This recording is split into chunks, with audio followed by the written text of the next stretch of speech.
বলিউড বাদশা শাহরুখ খানের Kolkata night Riders KKR কিনে নিয়েছে Bangladeshi cricketer cutter master Mustafizur রহমানকে।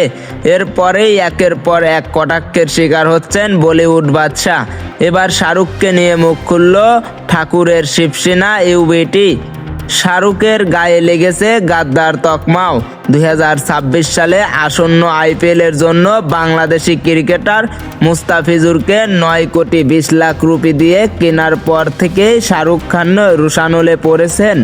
বর্তমানে বাংলাদেশের অবস্থাও উত্তপ্ত। এমন পরিস্থিতিতে সেই ক্রিকেটারকে নিজের দলে নেওয়ার সিদ্ধান্তে একাধিক মানুষের ক্ষোভের মুখে পড়েছেন শাহরুখ খান। আধ্যাত্মিক গুরু থেকে বিজেপি নেতা অনেকেই তোপ দেখেছেন তার বিরুদ্ধে।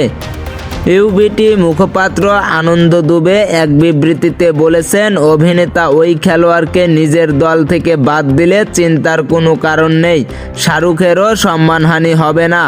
আনন্দ দুবে আরও বলেন, শাহরুখ খান ওই ক্রিকেটারকে বাদ দিলে ওর যা প্রাপ্য সম্মান তা তিনি অবশ্যই পাবেন, কিন্তু ওই ক্রিকেটার এই দেশে খেলে যে টাকা রোজগার করবেন তা ওই দেশে সন্ত্রাসবাদীদের তৈরি করতে ব্যবহৃত হবে, যারা ভারতের বিপক্ষেই ষড়যন্ত্র করবে।